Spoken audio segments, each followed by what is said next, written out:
జై తెలుగుదేశం, జై తెలుగుదేశం.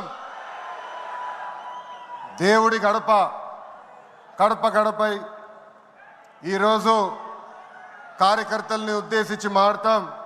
నా అదృష్టం, ఎత్తిన పసుపు జెండా దించకుండా, మడిమ తిప్పకుండా తెలుగుదేశం పార్టీకి కాపలాగాసిన ప్రతి కార్యకర్తకి నేను శిరసు వంచి పాదాభివందనం చేస్తున్నాను. వేదిక పైన ఉన్న గౌరవ జాతీయ అధ్యక్షులు చంద్రబాబు నాయుడు గారికి, గౌరవ ఆంధ్ర రాష్ట్ర అధ్యక్షులు పల్లా శ్రీనివాస్ గారికి, తెలంగాణ ఆంధ్ర అండమాన్ పార్టీ నాయకులకు, కార్యకర్తలకు నా నమస్కారం. విశ్వవిఖ్యాత నట సార్వభౌమ స్వర్గీయ శ్రీ నందమూరి తారక రామారావు గారు పార్టీ పెట్టిన ముహూర్త బలం చాలా గట్టిది. తెలుగుదేశం పార్టీ అంటేనే తెలుగు జాతి ఆత్మ గౌరవం. తెలుగుదేశం పార్టీ అంటేనే అన్నదాతకు అండ. తెలుగుదేశం పార్టీ అంటేనే పేదల కడుపు నిండా భోజనం పెట్టిన పార్టీ. తెలుగుదేశం పార్టీ అంటేనే కార్మిక కష్టాలు తీర్చేదానికి పుట్టిన పార్టీ. కులాలు, మత, ప్రాంత ఎజెండాతో అనేక పార్టీలు పుట్టినాయి. కానీ తెలుగు జాతి కోసం పుట్టిన ఏకైక పార్టీ మన పార్టీ తెలుగుదేశం పార్టీ. 43 ఏళ్ల ప్రయాణంలో ఎన్నో విజయాలు చూసాం. మనకు ప్రతిపక్షం కొత్త కాదు, మనకి అధికారం కూడా కొత్త కాదు. అధికారంలో ఉన్నా ప్రతిపక్షంలో ఉన్నా తెలుగు వాళ్ళు ఎక్కడైనా ఇబ్బందుల్లో ఉంటే మొదటిగా స్పందించిన పార్టీ ఒక తెలుగుదేశం పార్టీ. సమాజమే దేవాలయం, ప్రజలే దేవుళ్ళన్న అన్నారు అన్న ఎన్టీఆర్. మన అధినేత చంద్రబాబు గారు దగ్గర నుంచి కార్యకర్తల వరకు అందరం ఏదో ఒక రూపంలో ప్రజలకి సేవలు చేసుకుంటూ వచ్చాం. మారుతున్న కాలానికి తగ్గట్టుగా పార్టీ కూడా అడుగులు వేయాలి.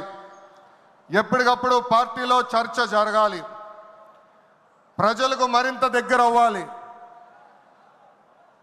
ప్రణాళికలు సిద్ధం చేసి ఆ ప్రణాళిక పైన మహానాడులో చర్చించాల్సిన బాధ్యత మనందరిపైన ఉంది.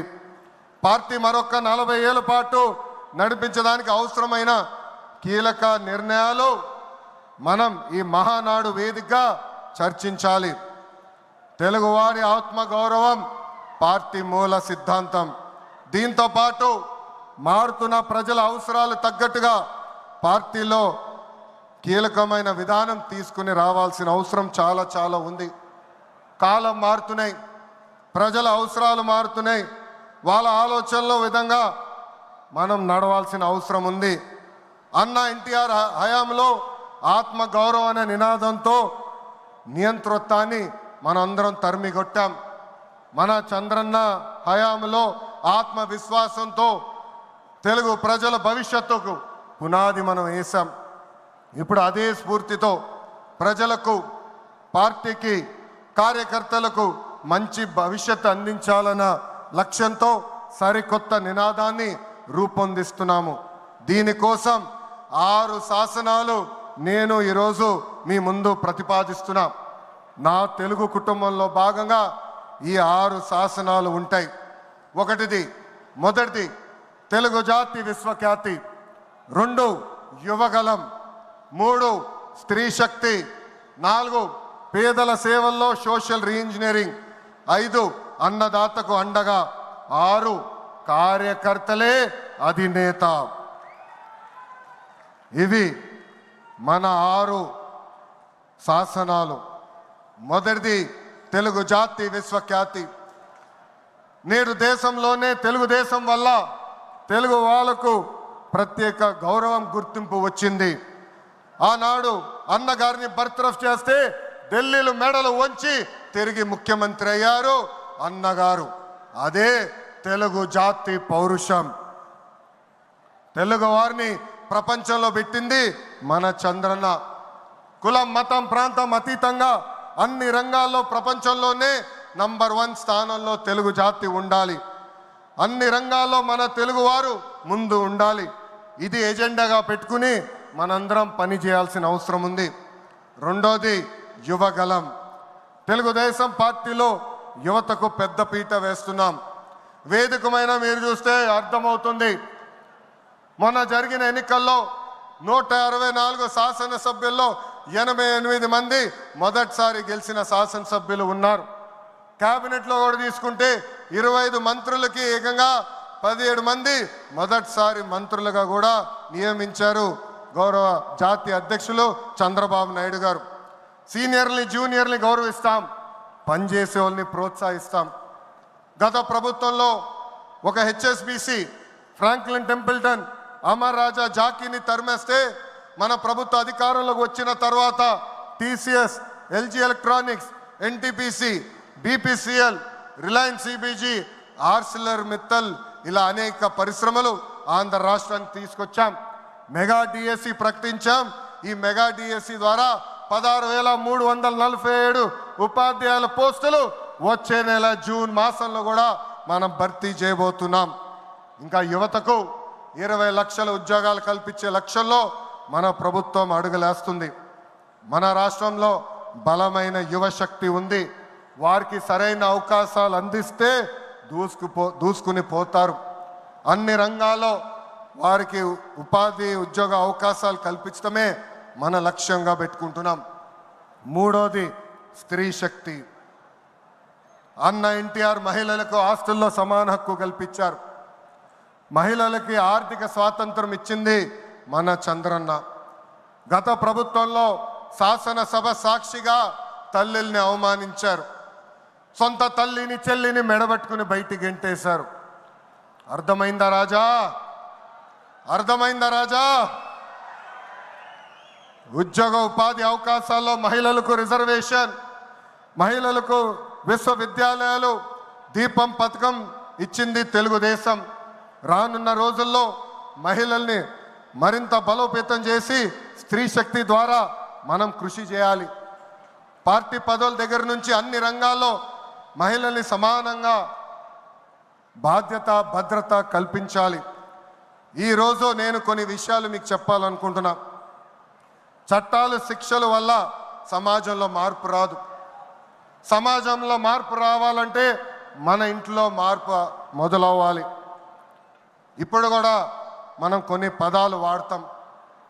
గాజులు తొడుక్కున్నావా, చీరలు కట్టుకున్నావా, ఆడపిల్లగా ఏడవద్దు, ఇలాంటి పదాలు మనం మానేయాలి. అప్పుడే మనం ఆశించిన మార్పు సమాజంలో వస్తుంది. నేను ప్రతిపక్షంలో ఉన్నప్పుడు ఆనాడు ఒక మహిళా మంత్రి నాకు చీర గాజులు పెడతానని చెప్పారు. ఆనాడే చెప్పా ఆమెకి, చీర గాజులు పంపించండి, మా అక్క చెల్లెలకు పెట్టి వాళ్ళు కాలు మొక్కి ఆశీర్వాదం తీసుకుంటానని. నాలుగోది పేదల సేవల్లో సోషల్ రీఇంజనీరింగ్. పేదరికం లేని సమాజం తెలుగుదేశం పార్టీ లక్ష్యం. 2 రూపాయలకే కిలో బియ్యం, జంతా వస్త్రాలు, పక్కా ఇల్లు, పెన్షన్ ఇచ్చింది అన్న ఎన్టీఆర్. చాలని పెన్షన్ 5 రెట్లు పెంచారు. 200 రూపాయల నుంచి 1000 రూపాయలు చేశాం. ఒకే సంతకంలో 1000 రూపాయల పెన్షన్ని 2000 చేశాం. ఇప్పుడు ఏకంగా భారతదేశంలో ఏ రాష్ట్రంలో ఇవ్వని విధంగా 4000 రూపాయల పెన్షన్ మన చంద్రన్న అందిస్తున్నారు.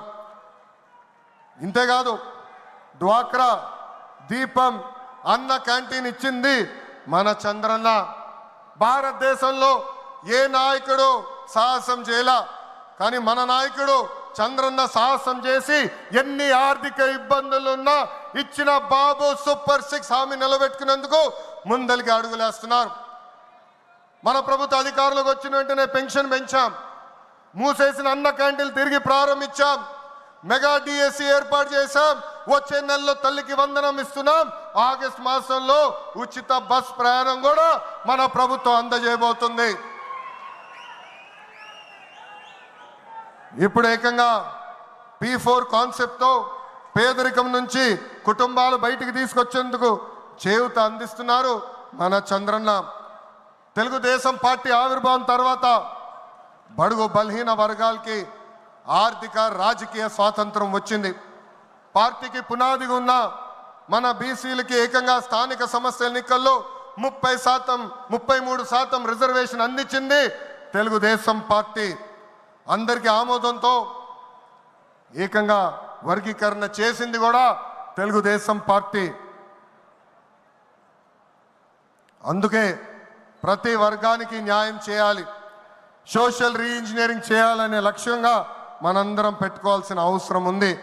ప్రస్తుత పరిస్థితుల్లో అన్ని కులాలకు సామాజిక సమన్వయం కూడా అవసరం ఉంది. ఐదోది అన్నదాతకు అండగా. రైతులు లేకపోతే సమాజమే లేదు. ఈ సిద్ధాంతం బలంగా నమ్మే పార్టీ తెలుగుదేశం పార్టీ. అన్న ఎన్టీఆర్ గారి దగ్గర నుంచి మన చంద్రన్న వరకు రైతుల జీవితాలు మార్చేందుకు కృషి చేశారు. డ్రిప్ ఇరిగేషన్ దగ్గర నుంచి ఇరిగేషన్ ప్రాజెక్టుల వరకు, సబ్సిడీ హార్టికల్చర్ వరకు ప్రోత్సహించింది తెలుగుదేశం. ఈరోజు మనం ఆక్వా, పామాయిల్, కోకో రంగంలో మనం నంబర్ 1 ఉన్నాం. మామిడి, జీడి పంటల్లో 2వ స్థానంలో ఉన్నాం. దీనికి కారణం తెలుగుదేశం పార్టీ. అన్నదాతకు తెలుగుదేశం ఎప్పుడు అండగా ఉంటుంది.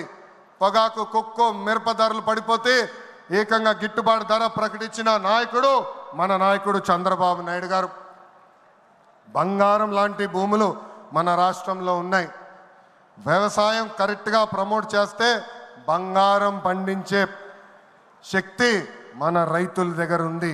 అందుకే అన్నదాతకు అండగా అనే విధానాన్ని మనం అమలు చేయాలి. ఆరోది నాకు మనసుకు దగ్గర ఉండేది, కార్యకర్తలే అధినేత. ఒక అంజిరెడ్డి తాత, ఒక మంజుల, ఒక తోట చంద్రయ్య నాకు స్ఫూర్తి.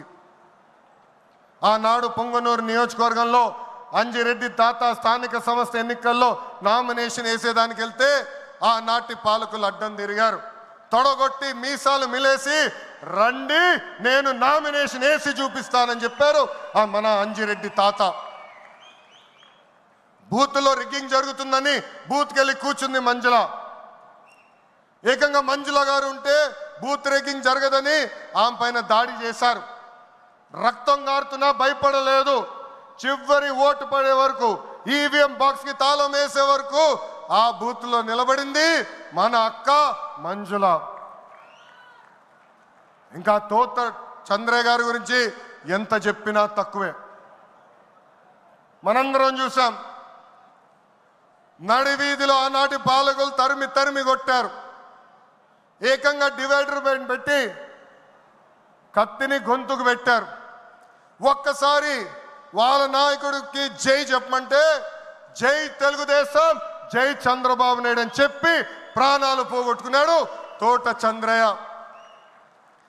ఈరోజు నేను ఈ సభాముఖంగా గర్వంగా చెప్తున్నా, ఆంధ్ర రాష్ట్రంలో ఎప్పుడు జరగని విధంగా తోట చంద్రయ్య కొడుకు కూడా ఈరోజు మన ప్రభుత్వ ఉద్యోగం ఇచ్చింది. అందుకే తెలుగుదేశం పార్టీలో కార్యకర్తలే మన అధినేత. ఈరోజు మేమందరం ఈ వేదిక మీద నుంచున్నామంటే దానికి కారణం తెలుగుదేశం పార్టీ కార్యకర్త చెమట.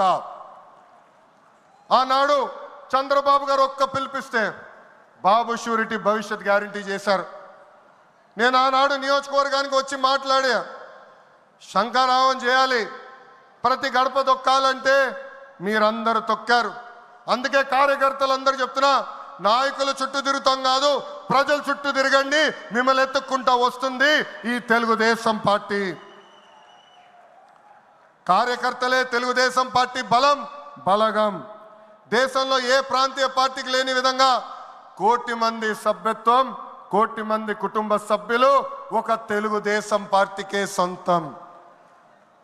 పార్టీ ఆవిర్భావం నుంచి కార్యకర్తలకు అండగా నిలబడింది తెలుగుదేశం పార్టీ. నేను అనేక సార్లు చెప్పా,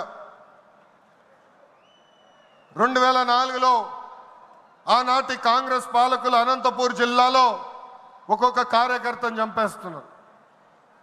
అది చూసి చంద్రబాబు నాయుడు గారు వాళ్ళ పిల్లలు ఫ్యాక్షన్లోకి వెళ్ళకూడదని ఏకంగా గండిపేటలో ఎన్టీఆర్ మోడల్ స్కూల్ ఏర్పాటు చేశారు. నాతో కన్నా కార్యకర్తల పిల్లలతో ఎక్కువ సమయమైన గడిపారు.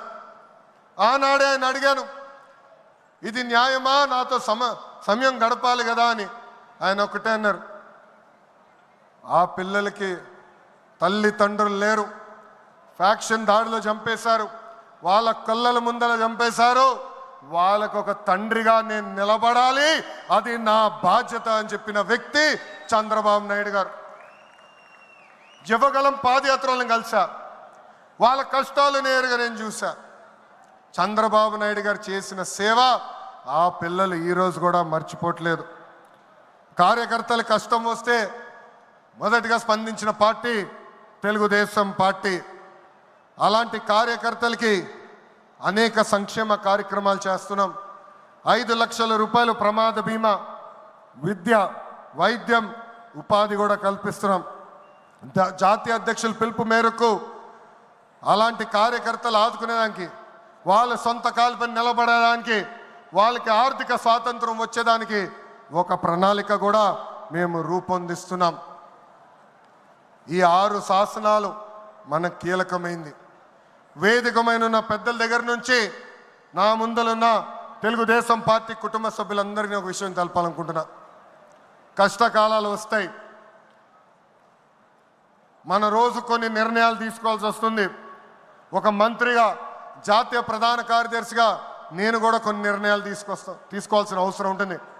అప్పుడు ఈ 6 శాసనాలు మనందరం చదువుకుని ఆ 6 శాసనాలు చెప్పిన మార్గమే మనందరం ఎంచుకోవాలని ఈ సభాముఖంగా కార్యకర్తలకి, వేదికమైన నాయకులందరికీ నేను పిలిపిస్తూ, నా తెలుగు కుటుంబం ఈ 6 శాసనాలు నేను ప్రతిపాదిస్తున్నాను.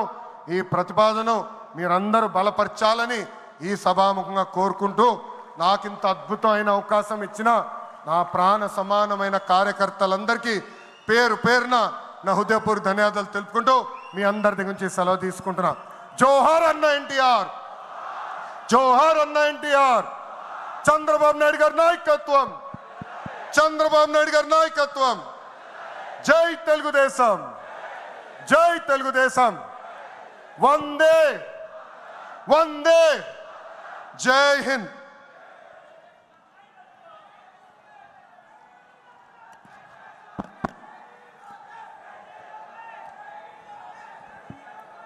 ఇది ట్రైలర్ మాత్రమే, అవి పిక్చర్ బాకీ హై. ఆయన రాజకీయ ప్రసంగం రేపుంటుంది. ఇవాళ కేవలం పార్టీని బలోపేతం చేయడానికి, తన ఆలోచనల్ని ఈ మహానాడు వేదిక ముందు వ్యక్తపరచడానికే ఈ సమయాన్ని వాడుకున్నారు. యువకులు, మహిళలు, రైతులు, కార్యకర్తలే పార్టీ భవిష్యత్తు అనేటువంటి నినాదంతో పార్టీలో రావాల్సినటువంటి మార్పులకు శ్రీకారం చుడుతూ ఈ మహానాడు వేదికతో ఆయన ఆలోచనల్ని పంచుకోవడానికి సమయాన్ని వినియోగించుకుంటూ ఆయన మరొక మార్పుకు కూడా శ్రీకారం చుట్టారు. ఈ మహానాడులో తొలి రోజు మొత్తం కూడా కేవలం పార్టీ మీదనే చర్చ జరుగుతుంది. రెండవ రోజు ప్రభుత్వ కార్యకలాపాల మీద చర్చ ఉంటుంది. పార్టీని ఏ రకంగా బలోపేతం చేయాలి, ఏ దిశగా ముందుకు పోవాలి అనేటువంటి మార్పుకు కూడా శ్రీకారం చుట్టినటువంటి శ్రీ లోకేష్ గారి అద్భుతమైన ప్రసంగానికి ధన్యవాదాలు తెలియజేసుకుంటూ, మన ముందు ఈరోజు ఇంకొక మహత్తరమైనటువంటి కార్యక్రమం ఉంది. గ్రామ స్థాయి నుంచి రాష్ట్ర స్థాయి వరకు, జాతీయ స్థాయి వరకు జరిగేటువంటి ఎన్నికల్లో మనం ఈ మహానాడులో జాతీయ అధ్యక్ష పదవికి ఎన్నిక చేయడం జరుగుతుంది. ఆ ఎన్నికల కార్యక్రమానికి ఎన్నికల నోటిఫికేషన్ని విడుదల చేయాల్సిందిగా ఎన్నికల కమిటీ చైర్మన్ శ్రీ వర్ల రామయ్య గారిని ఆహ్వానించడం జరుగుతోంది. సభకు మరో నమస్కారం. ప్రతిసారి మన పార్టీ సంస్థాగత ఎన్నికలు 2 ఏళ్లకు ఒకసారి జరుపుకుంటాం. క్రమం తప్పకుండా సంస్థాగత ఎన్నికలు క్రింది స్థాయి నుంచి జాతీయ అధ్యక్షుని ఎన్నిక వరకు కూడా జరుపుకుంటాం. ఆ ఎన్నికల విధానం అంతా కూడా కేంద్ర ఎన్నికల కమిషన్కి క్రమం తప్పకుండా పంపించే ఏకైక పార్టీ తెలుగుదేశం పార్టీ అని చెప్పి కూడా మీ అందరికీ నేను తెలియజేస్తున్నా. ఈ దఫా సంస్థాగత ఎన్నికల నిర్వహణ కోసం మన పార్టీ జాతీయ అధ్యక్షులు మాన్యశ్రీ నారా చంద్రబాబు నాయుడు గారి ఆదేశాల మేరకు నన్ను వర్లరామయ్యను నన్ను రాష్ట్ర అధ్యక్షులు శ్రీ పల్లా శ్రీనివాస్ గారు, మంత్రివర్యులు శ్రీ గొట్టిపాటి రవికుమార్ గారు, మరో మంత్రివర్యులు శ్రీ రామానాయుడు గారు, మరో మంత్రి శ్రీమతి సవిత గారు, అలాగే ప్రభుత్వ సలహాదారు శ్రీ షరీఫ్ గారు, పార్లమెంటు సభ్యులు శ్రీ దగ్గుమెల్లి ప్రసాదరావు గారితో కలిపి ఒక కమిటీని వేయటం జరిగింది. దానికి నన్ను చైర్మన్గా నియమించడం జరిగింది. సంస్థాగత ఎన్నికల ప్రక్రియ ప్రారంభించాం, చాలా వరకు పూర్తయినాయి.